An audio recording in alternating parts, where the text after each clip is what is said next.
प्रहस्त, तुम्हारे पुत्रों का प्रतिशोध मेरा पुत्र लेगा उस धूर्त वानर से। तुम्हारे पुत्रों ने जिस कार्य के लिए अपने प्राण गंवाए हैं, उस कार्य को मेरा पुत्र पूर्ण करेगा।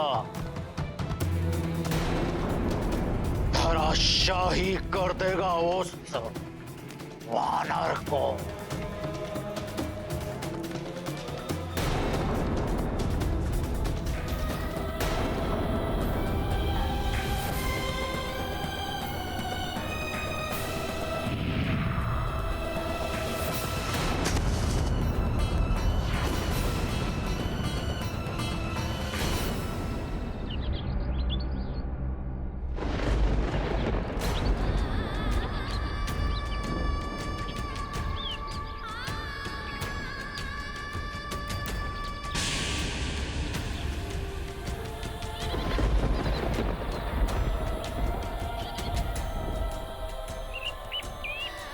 स्वामी, प्रभु श्री राम, रक्षा कीजिए अपने दूत की।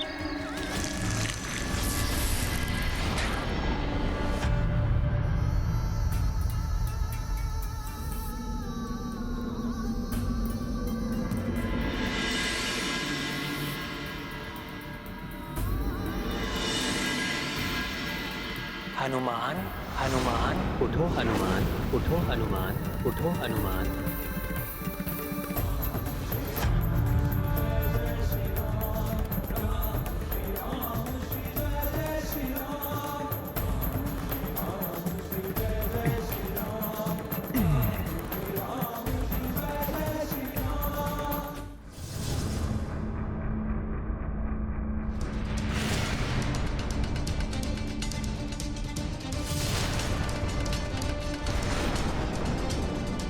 प्रतीत होता है इस बार किसी विशेष योद्धा को भेजा है रावण ने। तो ये है वो उद्दंड वानर, मेरे महाघातक बाणों के प्रहार से भी बच गया है ये। तो इसने मुझ पर प्रहार किया था। ये तरुणावस्था, अवश्य ही ये लंका का कोई राजकुमार है।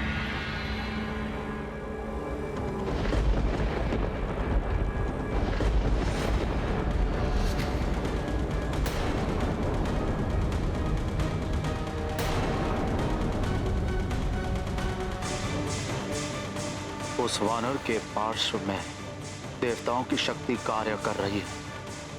कहीं अक्ष कुमार की भी नहीं, अक्ष कुमार महाभट वीर योद्धा है।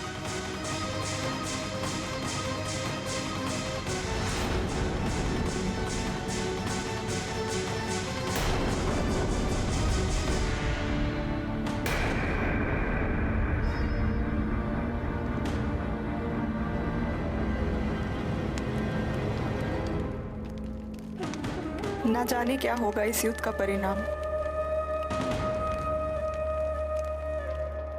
सावधान वानर, मुझे कोई साधारण योद्धा समझने की भूल मत कर लेना।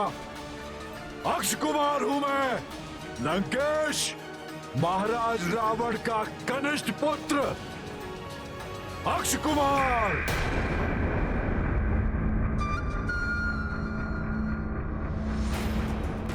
जिसके बाण कभी अपने लक्ष्य से नहीं चूकते। मेरे प्रचंड क्रोध का सामना तुम नहीं कर पाओगे वानर। तो मेरी युक्ति सफल हो रही है। मैं जिनका दूत हूं, उन प्रभु श्री राम की शक्ति के प्रताप से भयभीत हो गए थे क्या? जिसका प्रदर्शन मैंने अभी किया था। मैं बताऊंगा तुम्हें वानर कि भयभीत कर देने वाली शक्तियां होती क्या है। संभालो मेरे प्रचंड बाणों के प्रहार को वानर।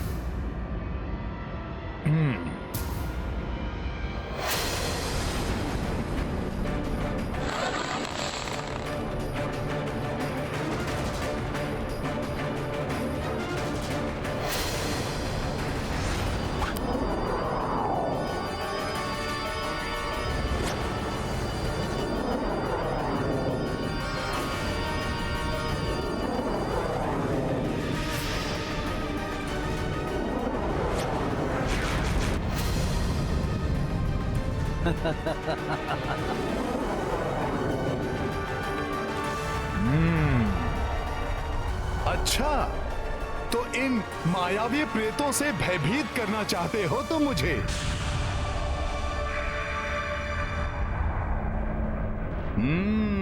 अब देखो इन प्रेतों का क्या हाल करता हूं।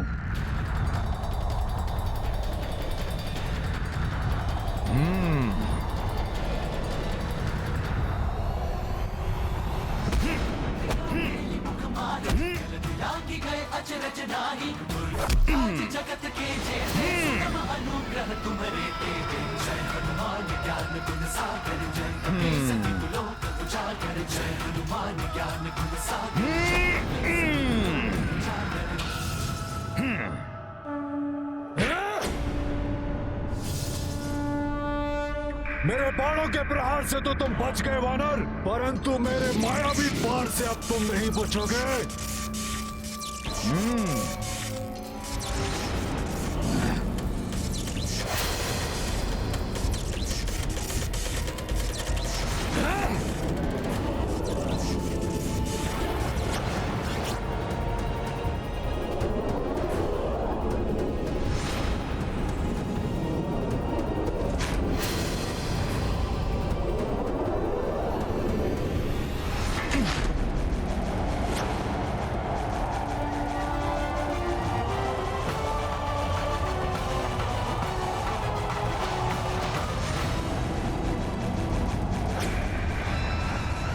वानर का ध्यान मेरे चलाए हुए अस्त्र पर केंद्रित है।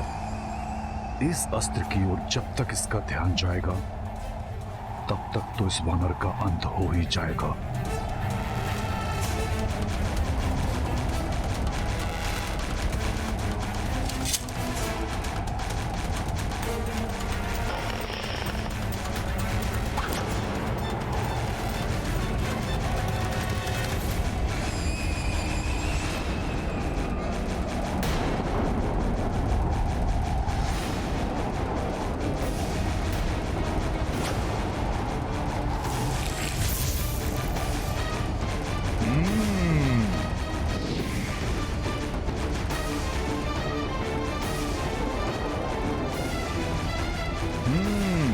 अच्छा, मेरा ध्यान भटकाने का प्रयास, मुझसे चतुराई।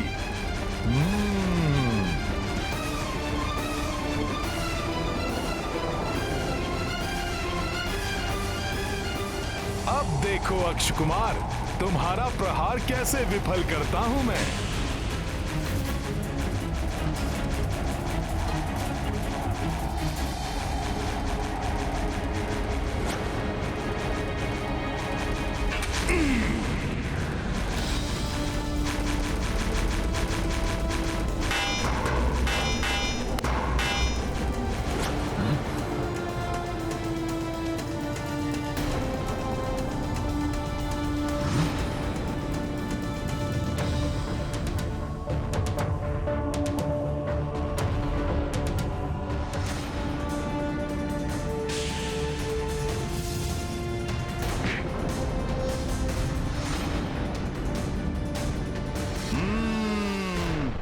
अब आनंद आया युद्ध करने का। रावण ने अब एक अच्छा योद्धा भेजा है जो शक्ति के साथ बुद्धि से भी कार्य करता है। मेरे प्रहारों को विफल कर देना किसी साधारण वानर के वश से बाहर है। पिताश्री का अनुमान सत्य है कि इस वानर को देवताओं ने शक्तियां देकर यहाँ भेजा है। इस पर दिव्य अस्त्रों का प्रयोग करना होगा, अन्यथा यह संकट बन सकता है मेरे लिए। अश्वो, इस वानर के चारों ओर तीव्र गति से घूमो।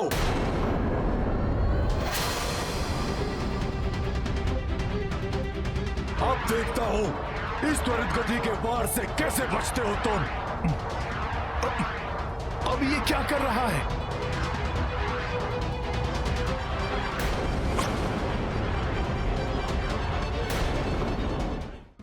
अब ये क्या कर रहा है?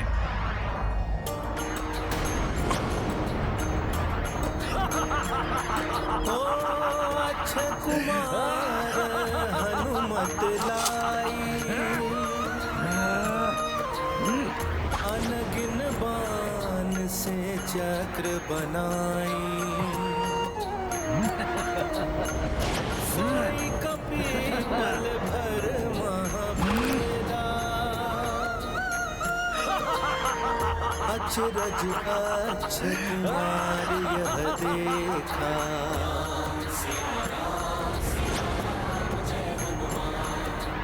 ये लो वानर, दुस्साहसी वानर, तुम मेरे बाणों के मकर जाल में फंस चुके हो।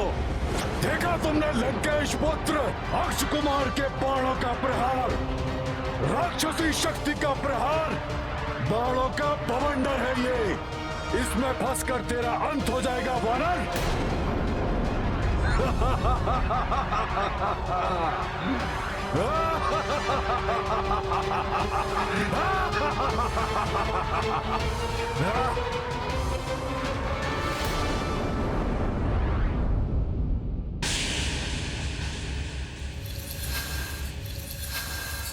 सुना, राजकुमार अक्ष ने उस वानर को अपने तीव्र बाणों के बवंडर में घेर लिया है। त्रिजटा, तुमने तो कहा था कि वो पूरे लंका का विनाश करेगा, किंतु मुझे उसका ही विनाश दिखाई दे रहा है। मैंने अपनी आंखों से देखा है, बाणों के ऐसे मृत्यु चक्र में फंसने जा रहा है वो वानर, जहां से उसके बचने का कोई मार्ग नहीं। अब तुम्हारी सारी आशाएं समाप्त मिथिला कुमारी, क्योंकि आखेट करेंगे हमारे राजकुमार उस वानर का। समाप्त हो जाएगा वो वानर, और तुम्हारी सूचना तुम्हारे पति को देने वाला अब कोई नहीं बचेगा।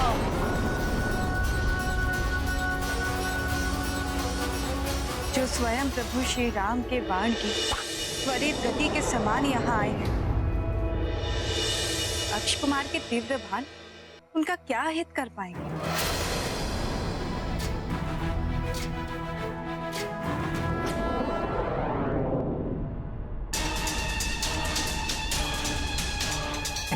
दुस्साहसी वानर, तुम मेरे बाणों के मकर जाल में फंस चुके हो। देखा तुमने लंकेश पुत्र अक्ष कुमार के बाणों का प्रहार, राक्षसी शक्ति का प्रहार। दुष्ट जन कितनी भी शक्ति का प्रयोग क्यों न कर ले, भक्ति भाव से प्रभु श्री राम नाम का स्मरण करने वाले को कभी कोई क्षति नहीं पहुंचा सकते। जय श्री राम।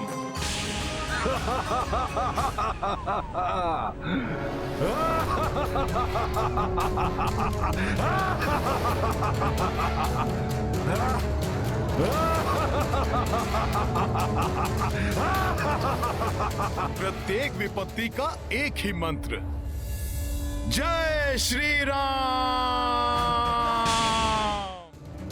असंभव, वायु वेग से गतिमान मेरे बाणों के अभेद चक्र को खंडित कर दिया इसने। कौन है ये विलक्षण वानर?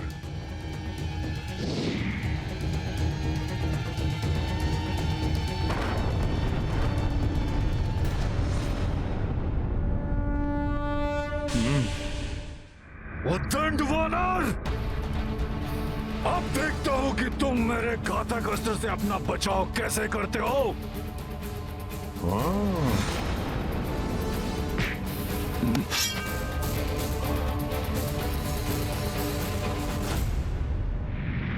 इस युद्ध में हनुमान को क्रीड़ा का आनंद आ रहा है।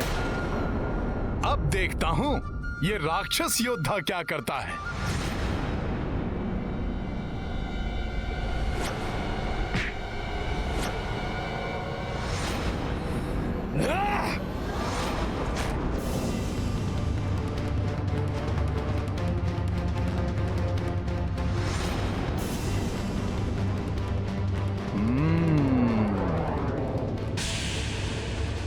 मुझे इससे बचना होगा।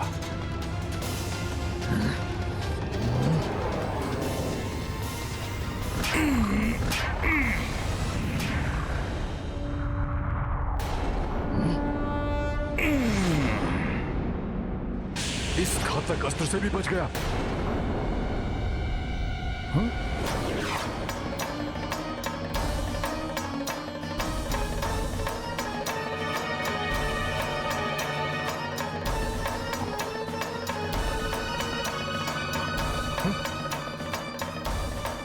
भयंकर अस्त्र तो माता सीता की ओर बढ़ रहा है।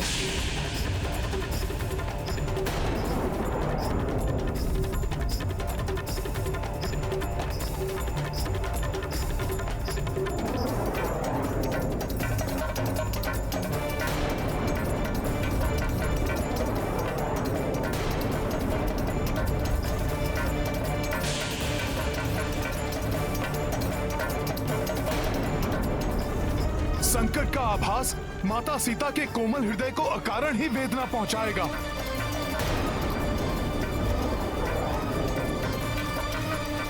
उनको ज्ञात हुए बिना ही मुझे इस प्रक्षेपास्त्र को उन तक पहुंचने से रोकना होगा।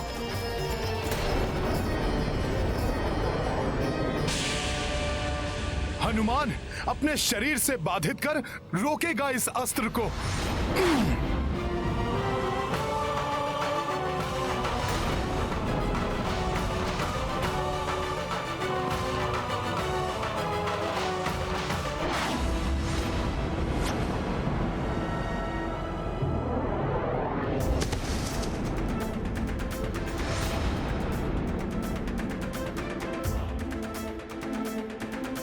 जय श्री राम।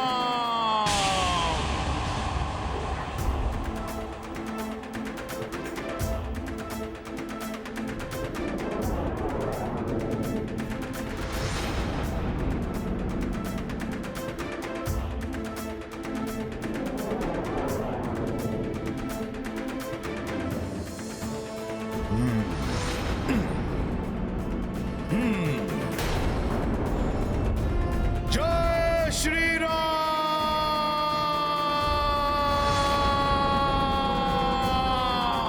जय श्री राम।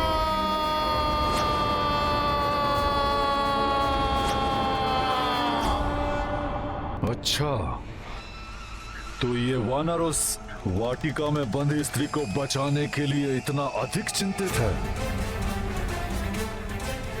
कि उसकी रक्षा हेतु मेरे मारक प्रक्षेपास्त्र से टकराकर उसे स्वयं के भी प्राण गंवाने की कोई चिंता नहीं है। योद्धा कितना भी शक्तिशाली हो, व्यक्ति कितना भी शक्तिशाली हो, यदि वो अधर्म के साथ है तो अंततः उसकी पराजय निश्चित है।